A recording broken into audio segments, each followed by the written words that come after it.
श्रीगुरुभ्यो नमः। हरिः ओम्।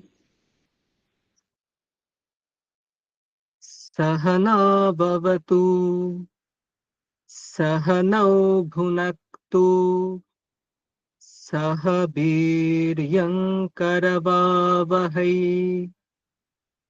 तेजस्विनावधीतमस्तु मा विद्विषावहै। ॐ शान्ति शान्ति शान्तिः। ॐ शन्नो मित्रः शं वरुणः, शन्नो भवत्वर्यमा, शन्न इन्द्रो बृहस्पतिः, शन्नो विष्णुरुक्रमः। नमो ब्रह्मणे नमस्ते वायो, त्वमेव प्रत्यक्षं ब्रह्मासि, त्वामेव प्रत्यक्षं ब्रह्म वदिष्यामि, ऋतं वदिष्यामि, सत्यं वदिष्यामि।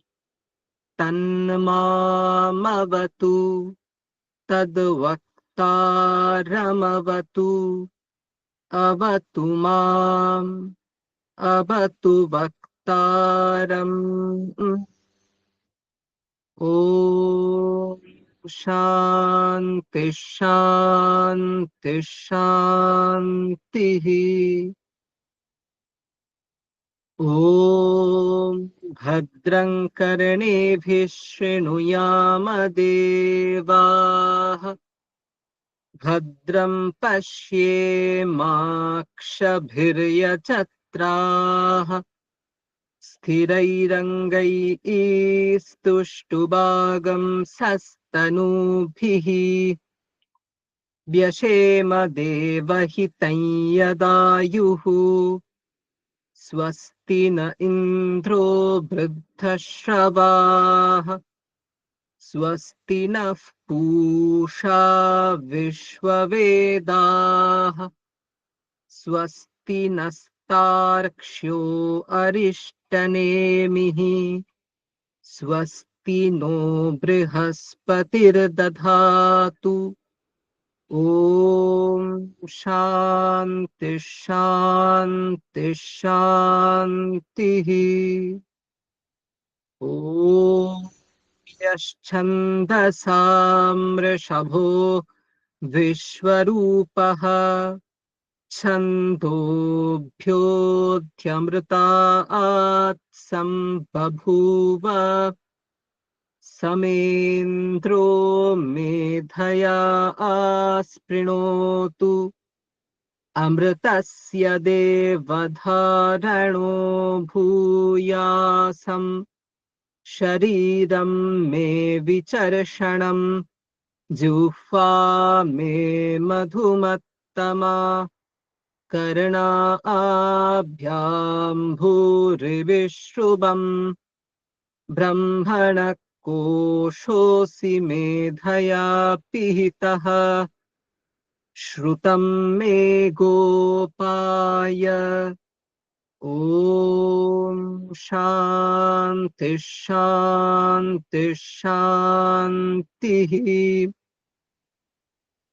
ॐ मधुवातारतायते मधुक्षरन्ति सिन्धवः, माध्वीर्नः सन्तोषधीः, मधुनक्तमुतोषसि मधुमत्पार्थिवगं रजः, मधुद्यौरस्तु नः पिता, मधुमान्नो वनस्पतिर्मधुमागम् अस्तु सूर्यः, माद्वीर्गावो भवन्तु नः। ॐ शान्ति शान्ति शान्तिः। ॐ पूर्णमदः पूर्णमिदं पूर्णात् पूर्णमुदच्यते पूर्णस्य पूर्णमादाय पूर्णमेवावशिष्यते। ॐ शान्ति शान्ति शान्तिः। अथ तृतीयोऽध्यायः। अर्जुन उवाच ज्यायसि चेत् कर्मणस्ते मता बुद्धिर्जनार्दन तत्किं कर्मणि घोरे मां नियोजयसि केशव। व्यामिश्रेणेव वाक्येन बुद्धिं मोहयसीव मे तदेकं वद निश्चित्य येन श्रेयोऽहमाप्नुयाम्। श्रीभगवानुवाच लोकेऽस्मिन् द्विविधा निष्ठा पुरा प्रोक्ता मया नघ ज्ञानयोगेन साङ्ख्यानां कर्मयोगेन योगिनाम् न कर्मणामनारम्भान् नैष्कर्म्यं पुरुषोऽश्नुते न च सन्न्यसनादेव सिद्धिं समधिगच्छति न हि कश्चित् क्षणमपि जातु तिष्ठत्यकर्मकृत् कार्यते ह्यवशः कर्म सर्वः प्रकृतिजैर्गुणैः कर्मेन्द्रियाणि संयम्य य आस्ते मनसा स्मरन् इन्द्रियार्थान् विमूढात्मा मिथ्याचारः स उच्यते। यस्त्विन्द्रियाणि मनसा नियम्यारभतेऽर्जुन कर्मेन्द्रियैः कर्मयोगम् असक्तः स विशिष्यते।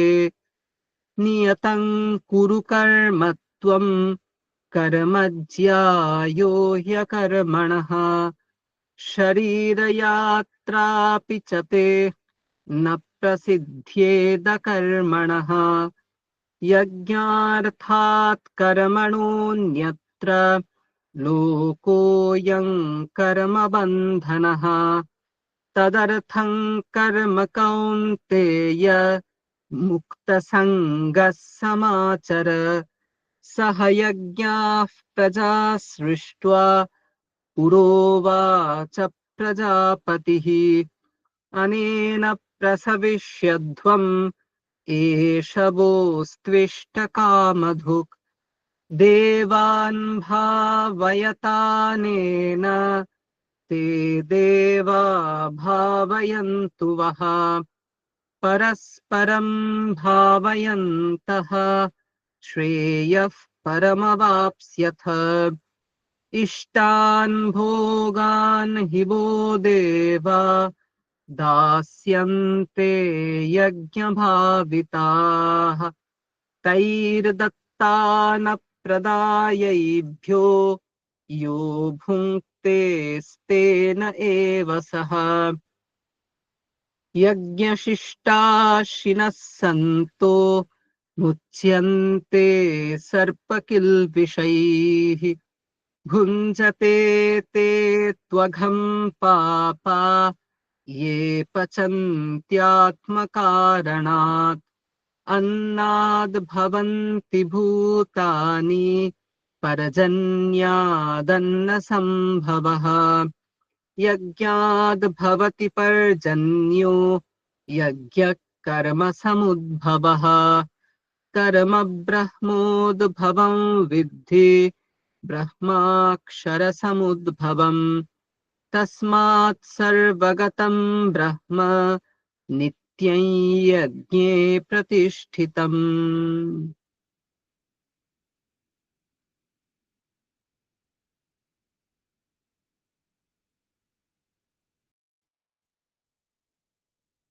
আজকের মনন শ্রীমদ্ ভগবদ গীতার দ্বিতীয় অধ্যায়ের ৬৫ নম্বর শ্লোক।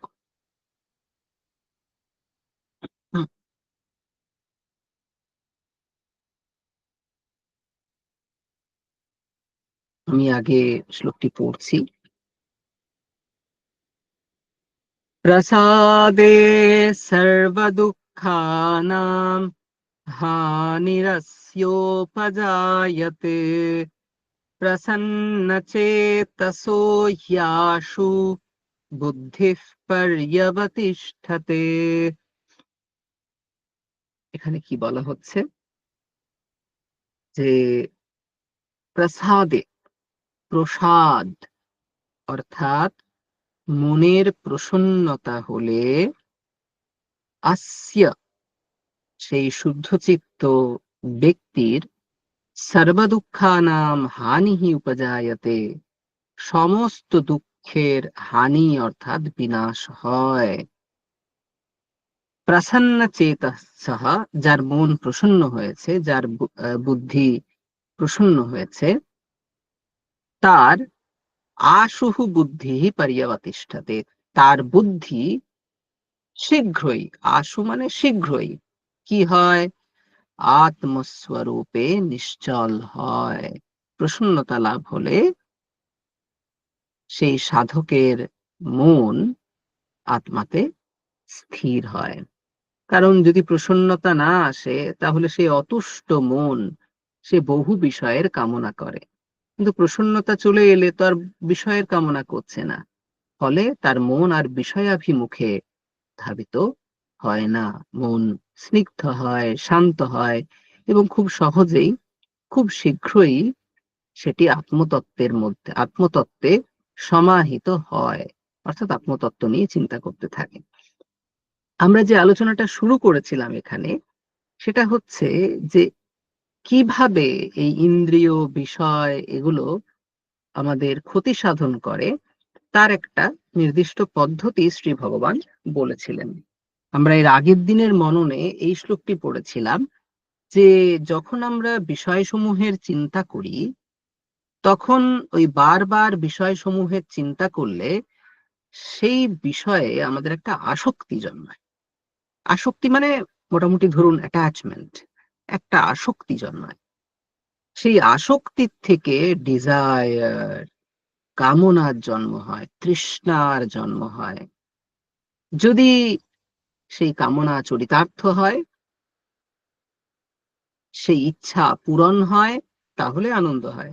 কিন্তু ইচ্ছা পূরণ যদি না হয়, কামনা যদি প্রতিহত হয়, তাহলে তা ক্রোধে পরিণত হয়। তাহলে দেখুন, প্রথমে হচ্ছে বিষয়সমূহের চিন্তা, সেই বিষয়সমূহের চিন্তা থেকে বিষয়ে আসক্তি, বিষয়ে আসক্তি থেকে সেই বিষয়টিকে পাওয়ার বাসনা, এবং সেই বাসনা প্রতিহত হলে উৎপন্ন হয় ক্রোধ। আর ক্রোধ হলো ভয়ানক। কেন ক্রোধ কেন ভয়ানক হবে বলছি। বলা হচ্ছে ক্রোধাদ ভবতি সম্মোহঃ। এই ক্রোধ থেকে কি হয়, অবিবেকঃ। সম্মোহ আমরা বলেছিলাম মোহ মানে অবিবেকঃ। অবিবেকঃ মানে কি, মানে পার্থক্য করার অক্ষমতা, পার্থক্য পৃথক করতে না পারা, কাকে কাকে কোনটা করা উচিত আর কোনটা করা উচিত নয়। শঙ্করাচার্য বলছেন ক্রুদ্ধ হি সম্মূঢ়ঃ সন গুরুমপি আক্রোশতি। যে ক্রুদ্ধ সে একদম মোহগ্রস্ত হয়ে গুরুর ওপরেও চিৎকার করে। কোনটা করা উচিত আর কোনটা করা উচিত নয়, এই বোধটাই চলে যায় ক্রোধ এলে। এই জন্য বলে না যে ক্রোধ যদি আসে, যদি কখনো প্রচন্ড রেগে যান, তাহলে কোনো কথা বলবেন না, কারণ আপনি ম্যাক্সিমাম পেনাল্টি তখন করতে চলেছেন, হাত তো তুলবেনই না। তো রাগ যদি কোনো কারণে আসে, আপনি শিওর থাকবেন যে আপনি বেশ কিছু পেনাল্টি করতে চলেছেন এখন। ওই জন্য ওই সময়টাতে খুব সাবধান হতে হয়, এবং সবচেয়ে বুদ্ধিমানের কাজ হচ্ছে ওই রাগের সময়টা পার করে দেওয়া। পার করে দেওয়া কিভাবে? বিভিন্ন ভাবে, স্থান ত্যাগ করে হতে পারে, বা ওই সময় কথা না বলে হতে পারে। ঠিক আছে, কারণ আমি তো পেনাল্টি করতে চলেছি, আমি করব না। আমি আগে আমার রাগটা থামুক, তারপরে আমি আমার লজিক্যাল মুডে ফিরি, তারপরে কথা বলবো। কারণ কি, ক্রোধ থেকে সম্মোহা হয়। আচ্ছা, সম্মোহা হলে কি হয়? বলা হচ্ছে সম্মোহাৎ স্মৃতি বিভ্রমঃ। তখন স্মৃতি মানে এর আগে শাস্ত্রের উপদেশ, আচার্যের উপদেশ, এইগুলো মনন করতে করতে যে এক ধরনের স্মৃতি উৎপন্ন হয়, এগুলো থেকে তো সংস্কার হয়। আপনি এই যে প্রতিদিন সকালে উপাসনা শুনছেন, আপনি এই যে প্রতিদিন সকালবেলায় আপনি বেদ পাঠ করছেন, গীতা পাঠ করছেন, তো এগুলো কি জলে যাচ্ছে? কিচ্ছু জলে যাচ্ছে না। এগুলো এক ধরনের সংস্কার উৎপন্ন করছে, এবং তার থেকে এক ধরনের স্মৃতি উৎপন্ন হচ্ছে।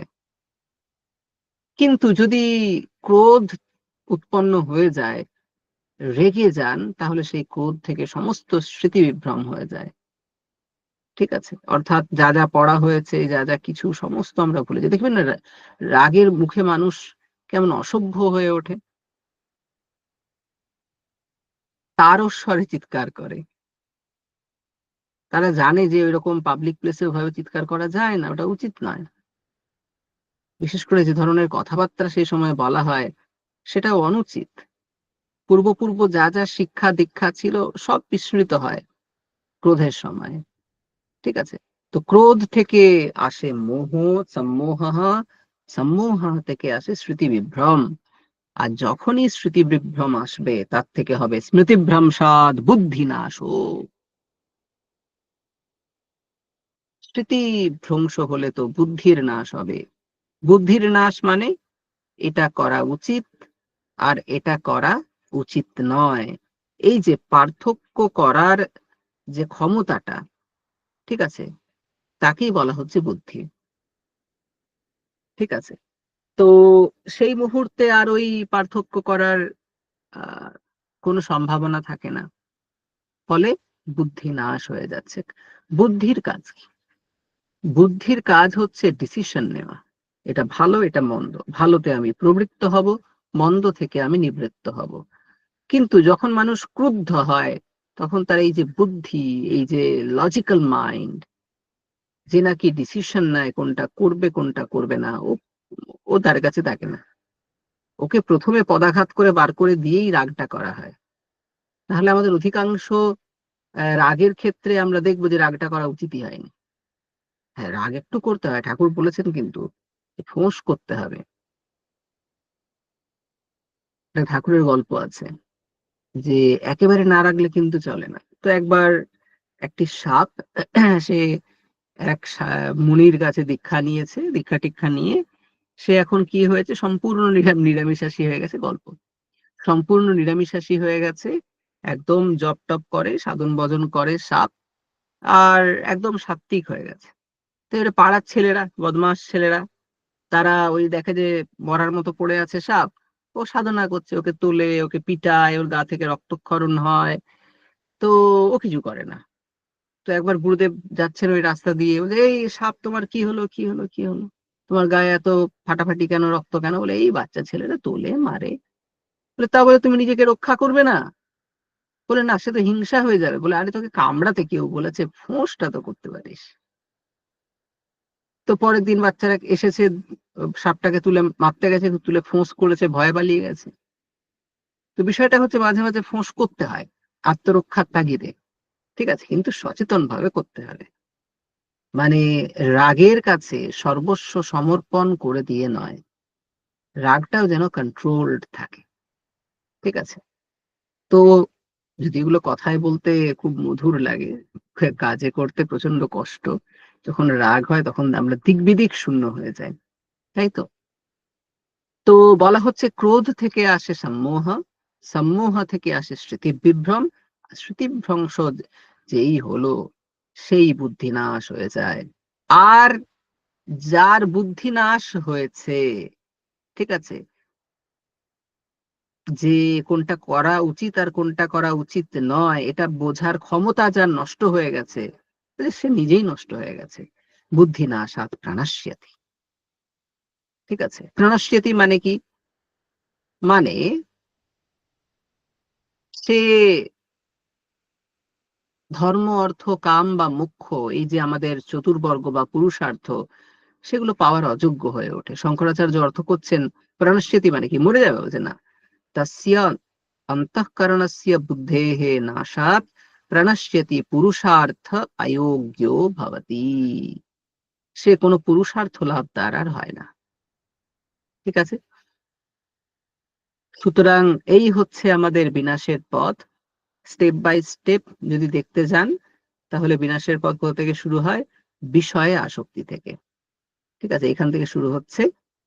আহ বিষয়, বিষয়ের চিন্তা, তার থেকে বিষয়ে আসক্তি, বিষয়ে আসক্তি থেকে বিষয়ের বাসনা, বাসনা প্রতিহত হলে ক্রোধ, ক্রোধ হলে সম্মোহ, সম্মোহ হলে স্মৃতিবিভ্রম, স্মৃতিবিভ্রম হলে বুদ্ধিনাশ, আর বুদ্ধিনাশ হলে সেই পুরুষের বিনাশ হবে।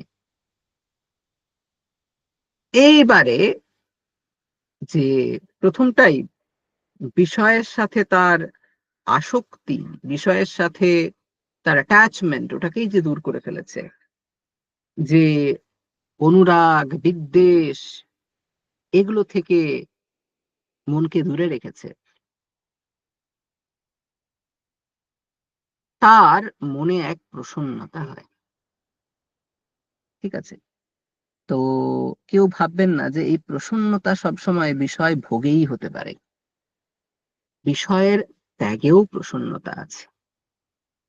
সুন্দর শঙ্করাচার্য গীতাভাষ্যে লিখছেন যে ইয়চ্চ কাম সুখম লোকে, ইয়চ্চ লোকে মহৎ সুখম, তৃষ্ণাক্ষয় সুখস্যৈতে নারহন্তি ষোড়শীম কলাম। এই জগতে কামনা বাসনা চরিতার্থ হলে যে ধরনের আনন্দ হয়,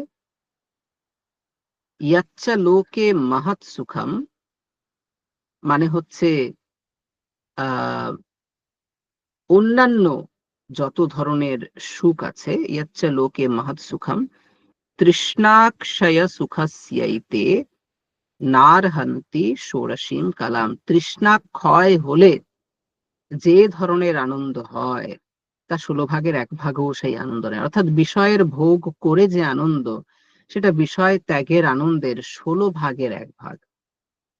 এবং যেখানে আনন্দ মীমাংসা হচ্ছে তৈত্তিরীয় উপনিষদের ব্রহ্মানন্দ বল্লীতে, সেখানে বারবার বলা হচ্ছে যে পিতৃলোকে যে আছে তার এইরকম আনন্দ, দেবলোকে যে আছে তার এরকম আনন্দ। তারপরে বলা হচ্ছে শ্রোত্রিয়স্য চ অকামহতস্য, যে অকামহত, যার মনের মধ্যে কোনো কামনা নেই, এই রকম সাধকও সেই আনন্দ অনুভব করে।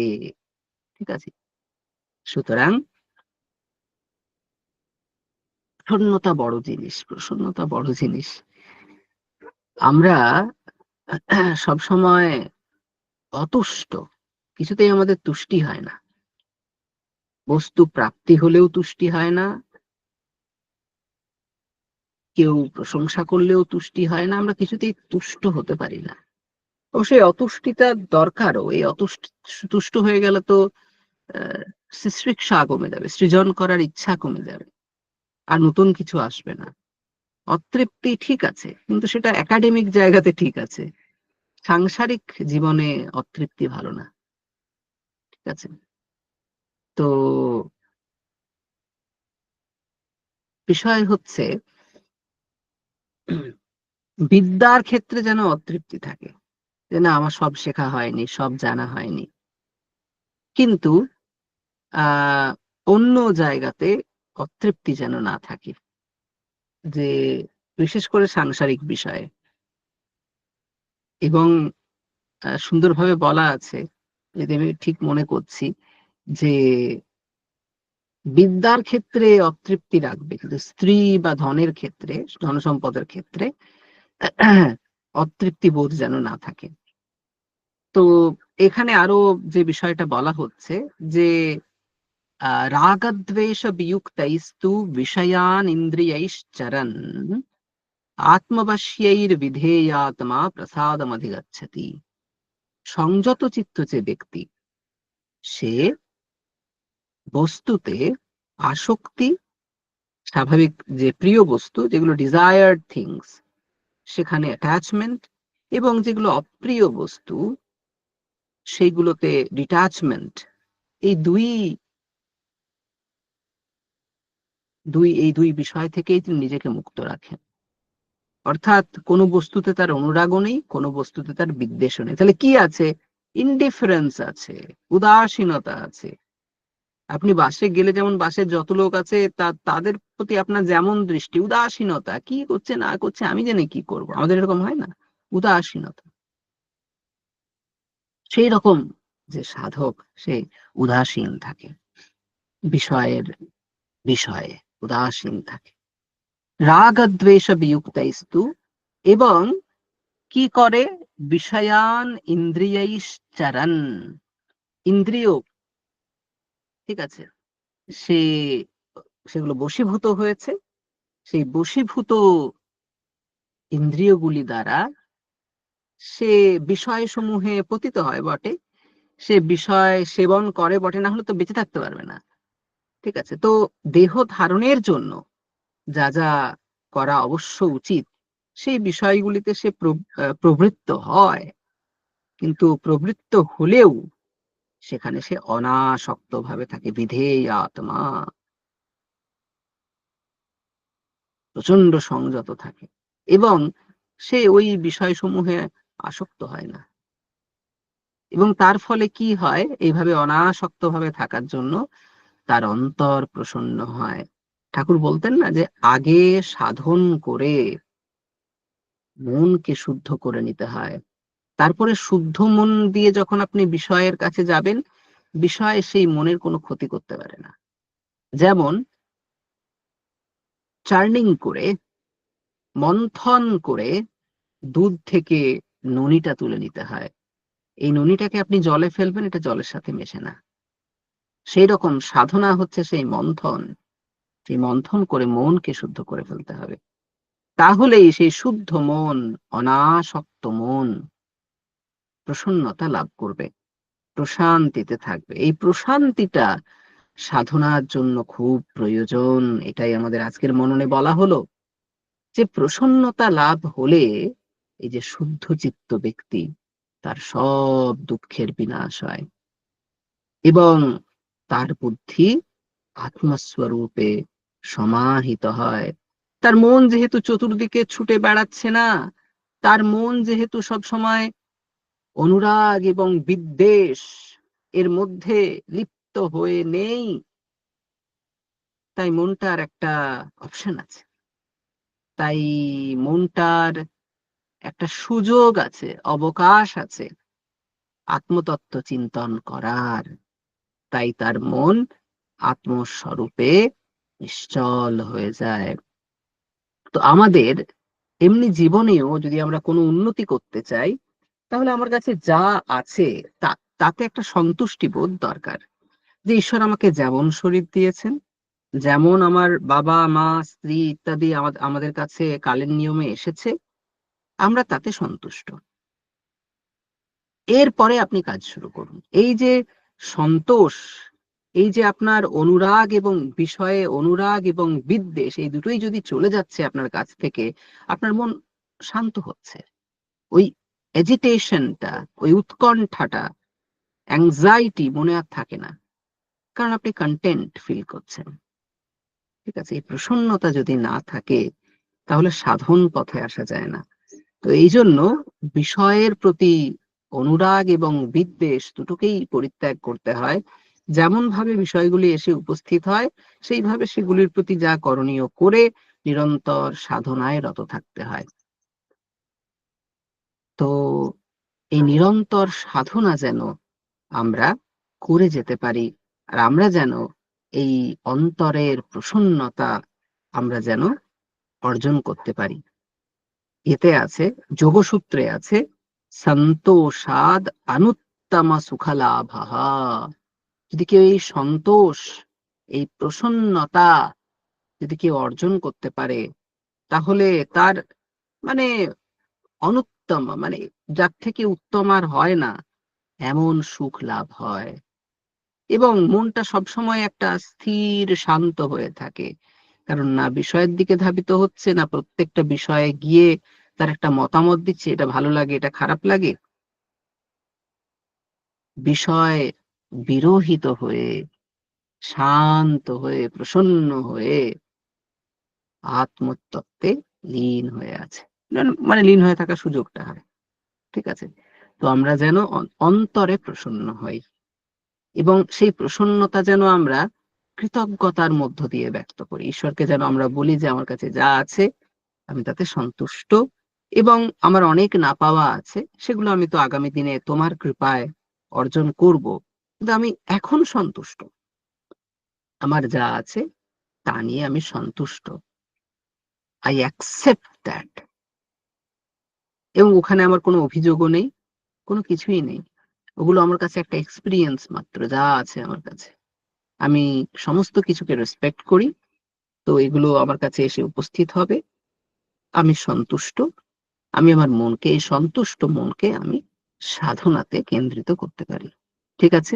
তো আমাদের মন যেন সন্তুষ্ট থাকে, এবং আমরা যেন মনকে সেই সাধনাতে কেন্দ্রিত করতে পারি। বেশ, এরপরে আপনারা প্রাত্যহিক ধ্যান, জপ, শরীরচর্চা ইত্যাদির মাধ্যমে আজকের সুন্দর দিন শুরু করুন। সকলকে সুপ্রভাত।